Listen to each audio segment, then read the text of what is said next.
how to put English on the basketball.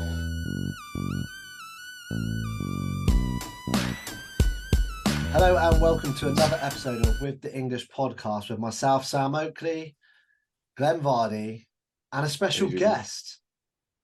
First one. Do you want to introduce yourself? Sure, will do. Hello, everyone. My name is Ben Glasspool from UK76ers. That's at UK76ers on Twitter, or should I say X? I mean, as the user would give away, I'm another one of those dastardly Sixer fans. I'd say we've got the number one UK Sixers fan. Rumor would have it, yeah. We do this podcast normally with the number 7 UK Sixers fan, but it's nice to have number one.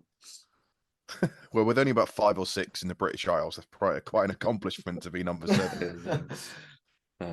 Now, in all seriousness, Ben, obviously, thanks for giving us your time today and joining us on the podcast and being our first guest. No, it's my pleasure. I really enjoy having these sort of chats. I mean, it's unfortunately not something I can do regularly enough. So any excuse, especially when it's looking so positive for us as well. Yeah, it's good fun to join. One of the things I wanted to know about yourself really was obviously how you got into Sixers, how long you've been in Sixers, and when did you start the UK Sixers account? Yeah, no problem. So I started supporting the Sixers in 2018. Now, I guess the accusation would obviously be, oh, look at that, he's just got on board when it started to go quite positively. And you know, that would be a fair enough claim to make, but it was all sort of culminated by accident. I was in Philadelphia as a tourist. There was a game on. As a big sports fan, I was like, yeah, sure, I'll go watch a Sixers game. You don't get to see many. Well, I've never seen a basketball game. Never really understood the sport beforehand.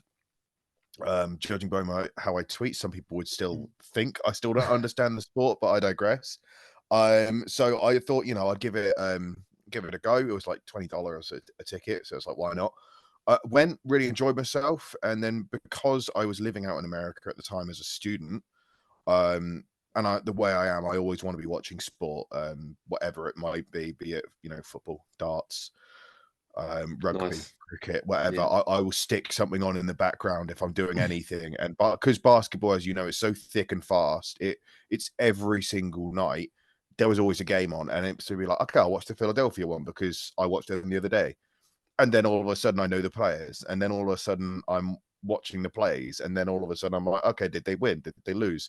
What's it looking like in the standings? And then I think that season culminated with the confetti game. That was that season, you know, when Bellinelli hit one in the corner, and then everyone thought we won, and we didn't, go to overtime, and we lost. So whilst it's been in sort of Sixers terms, in, you know, play in a very good time to support them, it's equally been a pretty awful time to support them, because in that short span, I think I've had the confetti game, the Kawhi game, the Ben Simmons passing up a dunk game, you know, the Harden game from last season. So I've already feel like I've had more than enough annoyance and heartbreak, and so despite that, I started that page in our page in I want to say it was 2021. This was a lockdown project, because I was sort of like, how else am I going to communicate with fellow NBA and Sixer fans? I don't know if you're like me, Ben, but I kind of feel like the UK NBA community is quite hidden. Yeah, and it's one of those ones where once you find it, you're like, how did I not spot it? But yes, yeah. But when you open yourself up to it, there's so many people and you're in the same boat. I mean, that's how Sam and I first obviously got in contact. And it's been brilliant to be able to do that, because on my other Twitter page, obviously I'm tweeting out to who? I mean, like my mates, they don't care. So it's nice that at least I've got people who will respond, I can interact with on their stuff, and I've really enjoyed it. Am I right in thinking we're all in the same boat? We have a few friends that don't understand it, don't get it, don't like when we bring it up. Yeah, and just want to talk about football and all the rest of it. Yeah. They'll to be fair, my lot, they'll just take the mick. They're good lads, but they just take the mick. So I kind of, for me, I kind of feel like us UK fans, you've got to be hooked and obsessed with it because of the tip-off times and always having to catch up or try and watch it live. I know, Sam, you watch quite a few live games and you also do NFL and baseball as well. I don't know if you ever have any sleep, but I think when you're over this side of the pond trying to follow an American sport, you've got to almost put the time and effort into it more so.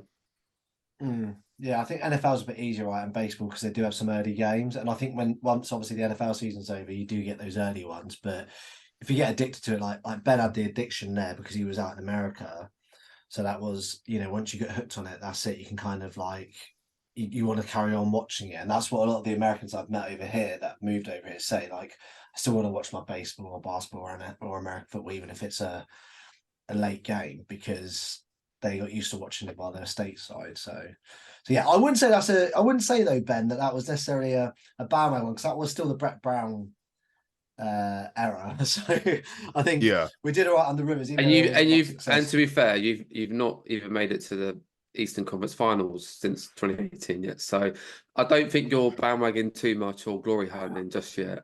It seemed. I think for some they might look at it and be like, "Oh, that's an opportune time." And I do get me wrong. There's been a lot of nice moments in between that.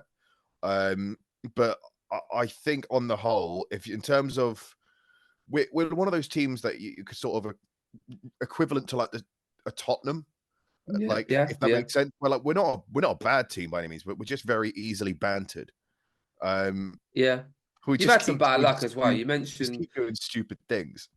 You mentioned the Kawhi game. I've mentioned that to Sam quite a few times, just randomly, as in I can't believe he went for that stress, because I know how I get stressed sometimes, especially last season, given how bad the Lakers season was. Like that Kawhi moment, and that's part of the reason why I love the sport, because of how I think it's much more dramatic. But having a buzzer beater win in any sort of shape or form, let alone the way it happens to you guys, it's just you can't write that stuff. I know you get last minute winners in football and the rest of it, but yeah, I just think there's no draws, is there? It's win or loss. So there is a part of that there is sort of like that is I think you have to when you look at it objectively. It's a very good moment, sporting moment.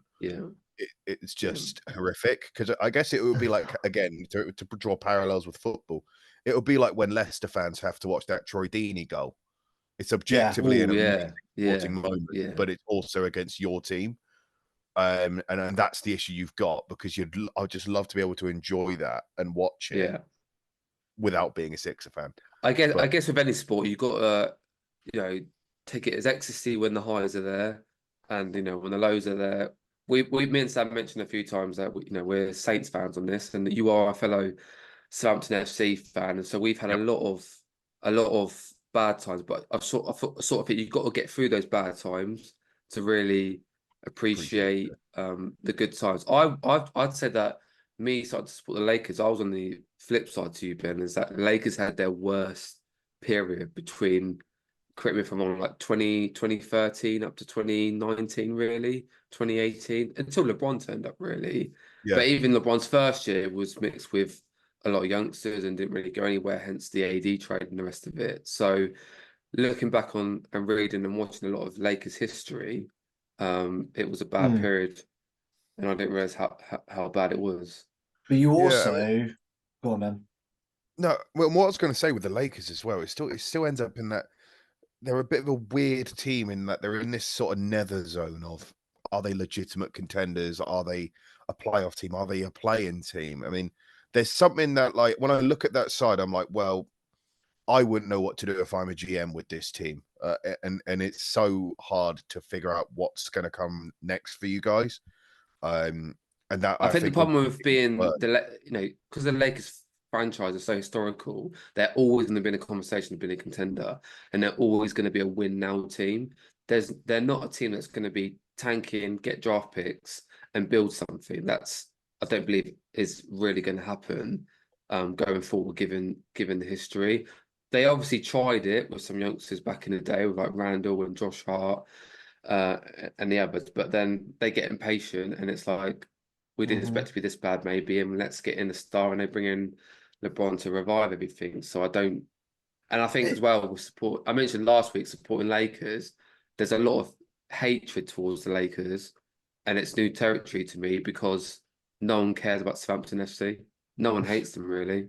And to be fair, like when you bring in a player like LeBron, you bring in a player and a GM at the same time. So it's fantastic that you managed to get that combination, because obviously it's good that they're brought, you have a player that's a GM. It's one of the first, I believe, in the NBA. Well, if that's the case, Sam, he didn't do too well at the trade deadline last year, No. did he? So, but during that period of bad times, there was a dominating team, Golden State Warriors. well, I was going to say, like, as much as we love the sport for the games, I also love it for the drama. Can we agree on that? We can, and that's where I was going. I was going to say Golden State Warriors, great era during that time, 2013 to 18, dominating, and I think they're on the decline now. And a certain player that I believe you two have got some great takes on, so it's going to be over to you two, is Draymond Green and his suspension.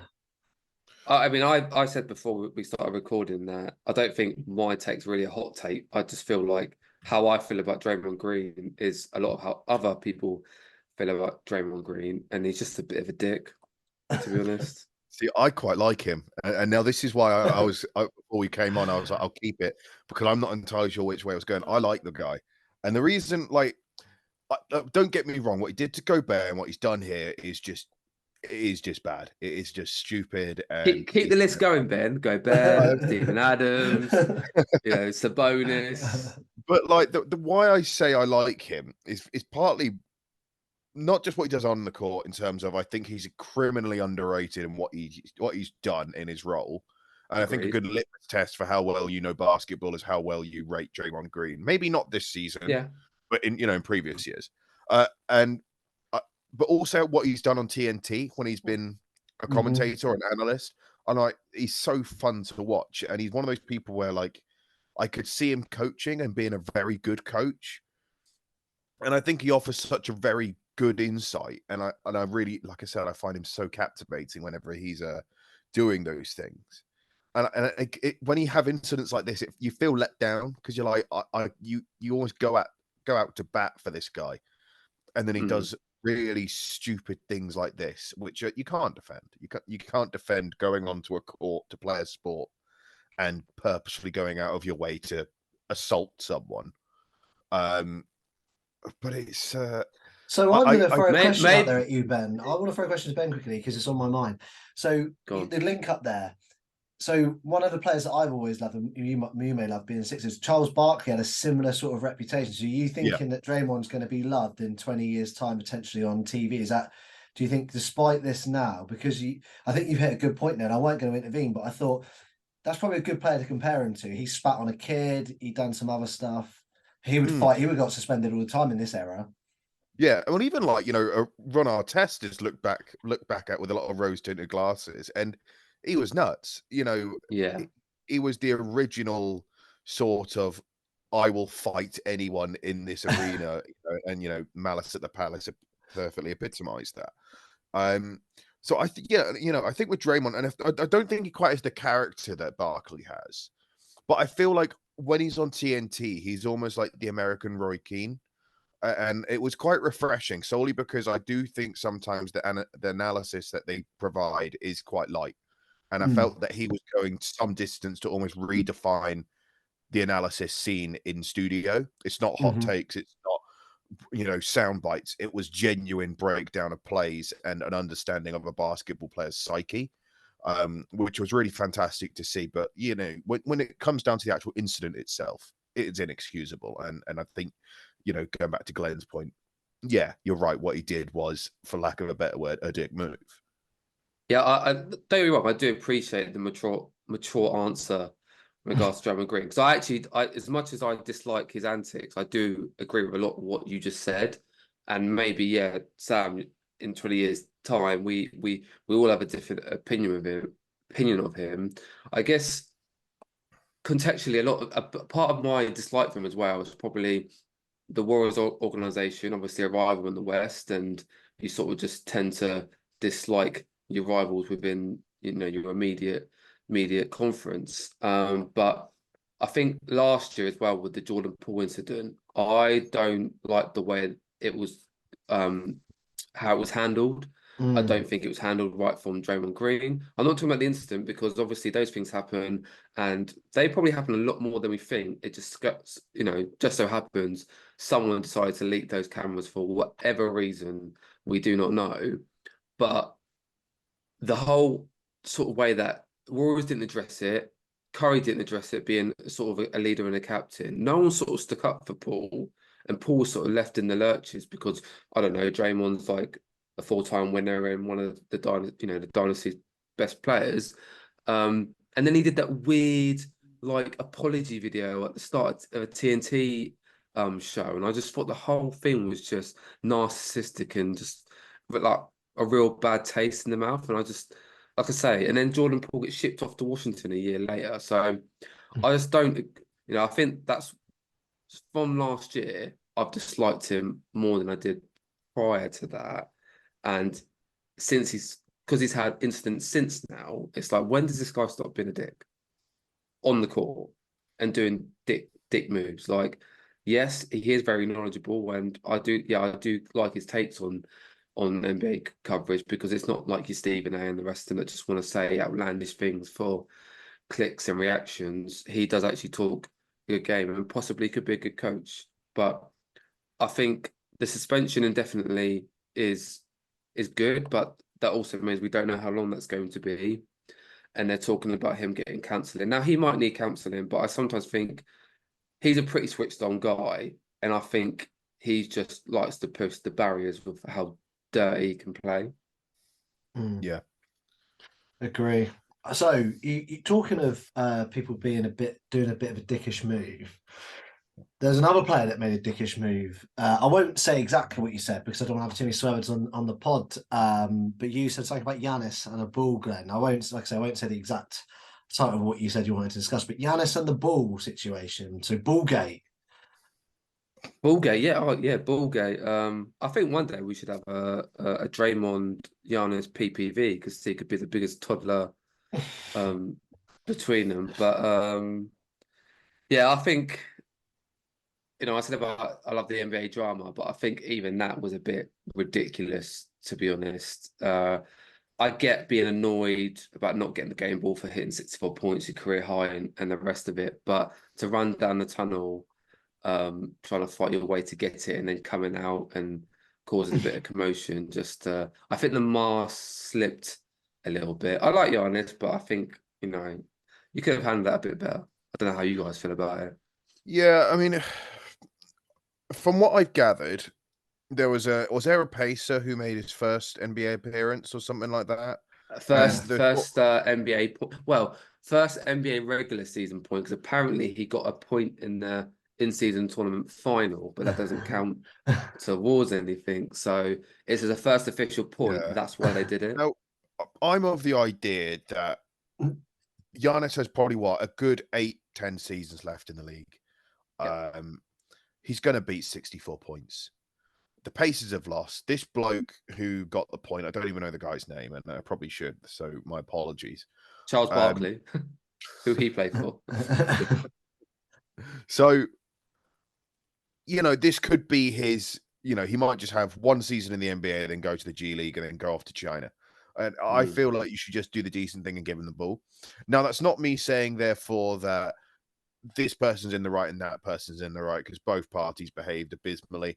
The audacity of that Pacers assistant to do it not for the right reasons, but for all of the wrong reasons, to basically be petty and vindictive to get at Giannis. Giannis can't act like that, and I do think you sort of touched on a nice point of, this is sort of showing Giannis in his true light ever so slightly, that he isn't all this fun-loving guy that everyone bangs on about. In that, there's actually a bit of a. Well, did you notice that the next game he had his kids courtside and in the warm-ups and all the rest of it? It's very nicely timed, that, isn't it? Cultivating an image that isn't quite reality. But then again, I feel like a lot of sports stars do that, so I can't just say this is on him. But I I think think a lot of sports stars would make good politicians, yeah, I think and you how are they right. use PR to their advantage. But I did smirk when I saw that. Yeah, I won't even try to kill the guy's name. It's Oscar something for the Pacers. Oscar something. That's Right, I'm gonna have to something. look that one up in a moment. But yeah, it was just so bizarre. I felt it was something that just didn't feel like it belonged in 2023. And I've mentioned this already. It felt like something from the 80s, Mm. with the Pistons or whomever else, involving your Did one Arteta. did any of you watch the game? No, I didn't watch So that one. apparently the game was quite heated. I don't know if you saw early in the game as well. Giannis gave a little elbow to Halliburton early on. So I don't know if that was a bit of a revenge game because of the dumping out of the in-season tournament. And don't get me wrong, I like rivalry starting. So maybe there's a start of something there. But I think to add a bit of context, it was a bit of a heated game, and Yeah, he was already quite heated up prior to the ball being taken. It wasn't just like he was happy-go-lucky and yeah. then suddenly switched. Do It you know wasn't what? the It, Though? straw that broke the camel's back. This is the problem with the 10-minute condensed stuff. You don't see the little instances like that. So I'll watch the highlights like that because obviously I'm not a Bucks fan, so I'm not going to watch the whole game. But I'll watch the 10, 12 minutes. But you don't see that.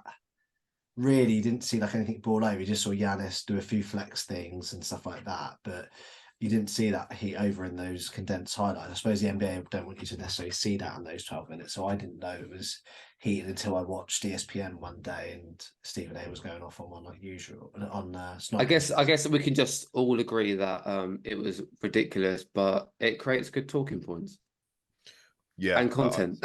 so it certainly does. It would be interesting if there's any. I mean, we've been talking about how the NBA are going to deal with Draymond, and rightfully Mm. so. But there's been no sort of talk about any repercussions taking place for that, which perhaps would raise a further question of why is there seemingly some sort of one rule for certain players and another one rule for others, and that's indeed in a policy that they have shown for teams. Now, I'm not one of those people that's going to get all conspiracy theorist, but Sam, will attest to certain occasions where the Sixers have perhaps been targeted. Mm-hmm. Perhaps most recently, the PJ Tucker contract scenario and James Harden taking a pay cut. And it just begs the question as to why is it the rules perhaps aren't equally applied when sanctions are involved? Because someone there's got to be getting sanctioned because you've brought the whole company into disrepute. And there's nothing Adam Silver wants more than the NBA to toe the line. Has anyone Yeah. mentioned Josh Giddey this week? Because that's gone awfully quiet. Do I want Well, to I suppose it means that there may be not much to it, but we'll see. Yeah, Dave Silver, as we call him. If you listen to Rights to Ricky Sanchez, which some Sixers fans will do from the process era, we call him Dave Silver because he forced Colangelo in and got rid of Hinkie. So yeah, he's not favoured, but he does seem to dislike us more than the others. And obviously, he creates tournaments so teams can win it that aren't going to win the NBA championship. Because they don't do very well in the regular season, do they, Glenn? But talking of which, seedings, Glenn. Yes, aside from you in seem to take between all them the so drama of the seriously. basketball, well, in between all the drama of the NBA, there is some basketball played, believe it or not. And it's an 82 regular season game, and I spend all 82 of those games looking at the seedings with a highly contested Western Conference. So I want to know today, how important is seeding actually within the regular season? Not at all, because I learned the hard way. 2008-9, I said the old NBA League Pass app, or the international app, when you used to have to download it onto your computer like it was a dial-up thing, and it would have like in the most horrific sort of pretend futuristic RoboCop style layout. It would have like the standings and stuff like that. And it was all it just didn't it doesn't matter, I remember the year I got into it, the Sixers came in as a hot team and got into like the 6th or 7th seed with Tony DeLeo as our head coach after firing Mo Cheeks, and it doesn't really matter, teams do seem to win. Like we got the 1 seed, and I'll let Ben touch on it a bit more because he's got a much better voice than us, as we've said before this pod. A much better voice. Much better voice. Like we had the 1 seed and it didn't work for us and stuff. So it doesn't. The good thing is you want to have home court. So I think getting a top 3 or 4 seed is important. So probably, you know, second or third is just as good because you get the first round, second round home court. But if you for the conference finals, yeah, if you first seed, you're going to get the home court. So if you make it that far, so it is important in some ways. But I think for me, as long as you get home court in the first round or 2, that's what it matters for me. So kind of like a Champions League sort of approach to it. I will say, I think it's been more important in the last few years with the play-in. Yeah, I mean, I would say so. I mean, the play-in, I think, Miami actually they got through to the play-in and got through to the final. So you do have to give credit where it's due. It is real good fun. Is it consequential for the most part? No. Can it be? Clearly, yes. I would say the seedings, when I look at it from, I guess you have multiple perspectives you can talk about it from. When you're in the East, like we are, I look at it like, well, what I want from the seedings is how long can it be or how long can we prolong not facing the Bucks and the Celtics? That's your goal. That's your goal. If you're the Sixers, if you're the Celtics, it's just chop and change, and it's the same with the Bucks. It's just chop and change. That's all you're hoping for. Plus, how much home court can you get? If you're in the West, and I'm looking at the West now, it's actually more so down to matchups and who you fancy, because it's so marginal. Like, for example, when I look at that top 6, Minnesota, OKC, Dallas, Denver, Kings. I mean, who fancies who? Sometimes I think Dallas might say, well, yeah, we'll fancy the Clippers. The Kings might say, yeah, we want OKC. It's just a bit sort of, it depends on the matchup. It's that tight. But interestingly, for your lot, you are in the most unique position in that, let's say, and I would love this to happen, let's say you got the Clippers. You've got seven game series, which is all at home.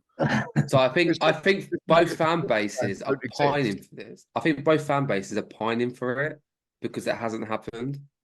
And it will just be Lakers. I'm not being funny. Fine, you'll have a Clippers court and you'll have a Clippers announcer, and they'll fly Clippers in the crowd. But it will be a Lakers supporting Staples Center. I know it's not called the Staples anymore, but I'm not going to call it anything else. But you know, that will be very interesting. So come those last 4 or 5 games, and then you've got to have an eye on what's coming around the corner in that first round. More so in the West, those sort of things I think are where it's going to be won and lost, because we've seen before. I feel like I recall Dallas really causing a lot of upsets in the first rounds against some very good teams because they don't like matching up against Luka. I mean, who would? So that's what it's all about. It's those matchups. 100%. I mean, you look at last season's Western playoffs, and you know, Memphis got punished for finishing second by getting an informed Lakers team that were fully healthy, and we went to win quite comfortably. And then when we got the Warriors in the second round, we had their number in the regular season, so I was pretty confident we were going to get through that with an aging Warriors team as well. So yeah, definitely, I do agree with some of those points there, but you can see how busy the Western Conference is there. I mean, there's like 3 games between 10th and 2nd, so it's going to chop and change every day. And I think that's why I look pretty much every morning. I'm checking those standings to see where we are. I just don't want to see us fall into the play-in, I guess. Yeah, I mean, I think you should. I mean, the thing is with the Lakers, the only thing you can predict about them is unpredictability. I don't know what I think about you as a team, truth be told. I do think you'll be in some sort of postseason play. Whether or not that's playing remains to be seen. But, you know, to finish on with the East and what that looks like, and I think from our perspective as well, all we can do is focus on ourselves, because we've been the biggest sort of we've failed ourselves the last couple of years. No one's beaten us. We've beaten ourselves. You know, we've really let ourselves down, most recently against the Celtics, when we were this close to really making it to that fabled conference finals. And you don't want it to become like a bit of a monkey on your back.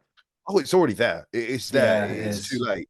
So it's about getting over that mental block. And if it's the Bucks, if it's the Celtics, we're going to have to play one of them more, Yeah.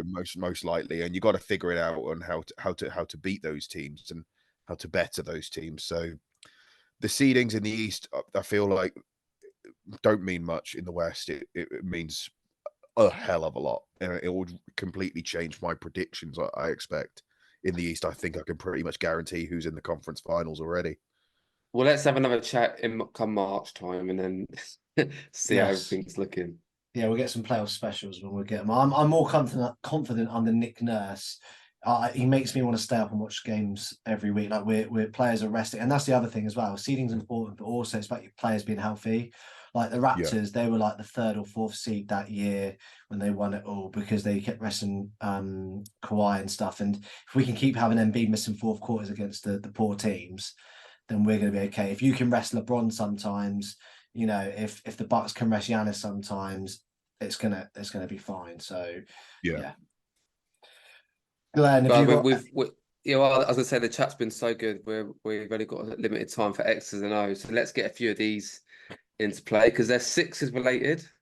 So you're both gonna enjoy these. So number one, we've talked a bit about Draymond Green. So Draymond Green is acting up on purpose, so the Warriors have no other option but to trade him, with the Sixers being a possible destination to complete you as a contender. X. I don't think he. Oh, that's a hard X. He can only fit on the Golden State Warriors. That bloke will not fit anywhere else. I do agree. Yeah, I thought that might be the response I get from both of you, but I thought I'd just throw it in there, given we spoke about Draymond. Number two, although Allen Iverson will definitely be the most influential player to wear a Sixers jersey, will come the end of Embiid's career, will he be the greatest Sixers player to wear the Sixers uniform? He's got to win a title. Sorry, I'm not sure if Sam was supposed to go first, but when you think of Dr. J, No, crack on. yeah, when Dr. J exists, I know you could say Wilt, but I would give Embiid the edge over Wilt. It's about him getting over Dr. J, I'd say. Yeah, that's true. I agree. That's the reason why I used influential, because I think Allen Iverson wasn't just for your franchise. Obviously, he had a big influence on the game and the culture, moving into the next decade of the NBA and today's NBA. So that's why I used that key word. Yeah, no, I mean, I named my eldest after him, and he is a legend, but he's not he's not the Dr. J, Wilt Chamberlain, Charles Barkley sort of their ability, of their level. But yeah, if Embiid wins a championship, because of the way the process went and the 2 years of being out, the story, he probably would potentially be up there. But I think a lot of old school Sixers fans would say no, still Dr. J. And you think about it, he did the dunk first, and everyone just talks about Michael's version of it, but because the ABA don't get no love. Like sadly, Jordan McGinnis died recently, and was a great player for us, McGinnis, and he's not going to get the love because he was an ABA player. Yeah. There's Moses Malone as well, probably just needs a bit of a shout. Moses Malone, yeah. Just a couple of years, but he did enough in those couple of years. I think all those players, you mentioned Sixers, and you've got to think about all those players you just, mentioned there. So, but yeah, you're right. If Embiid gets a title, then could change the game as a Sixers history. I'll finish it on a third one. We normally do 5, but given we're strapped for time, we'll finish on a third. It's going to be an awful one, Ben. I can just tell. You'll like this one. Joel Embiid won MVP last year out of pity. Who wants it first? You go first, mate. Ben. I alluded to before that I like to pride myself on me being rational and objective. And there's part of me that agrees, but not with pity. It's voter fatigue, and this is the politics teacher in me coming out. It's a very real phenomena. People don't want to vote for the same person 2 or 3 times. There are people that were saying if Jokic wins 3 in a row, the only other person who's done that is like Kareem. Are we therefore saying he's as good as Kareem?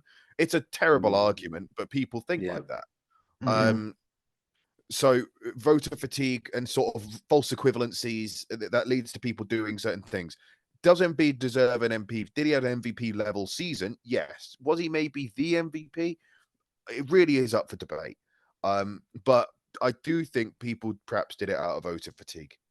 Yeah, no, Yeah, no, very I good think answer. I think I agree. I think you could have given it to any of the three main guys last year, but I think what tilted it for him was that he dominated Joker in a one-on-one matchup. He destroyed Joker, and I know he didn't play him in Denver, but when he played him in here, he just bullied him the whole game and was by far the better Yeah. player. So one-on-one, he is the better player, and I think he bullied a Giannis as well in one of the matchups or two of the matchups. So I think that probably edged it from that perspective. But if you're looking at a team player and who influences and who got the team more wins, blah blah blah. I know Bucks went out early last year, but you could argue obviously Jokic won it all. So, and I'm sure I think Embiid even said it. I'd swap with Jokic right now. I'd rather win an NBA champions last year. Yeah. Gotcha. So, Gents, this has been really fun. I think we should do this again.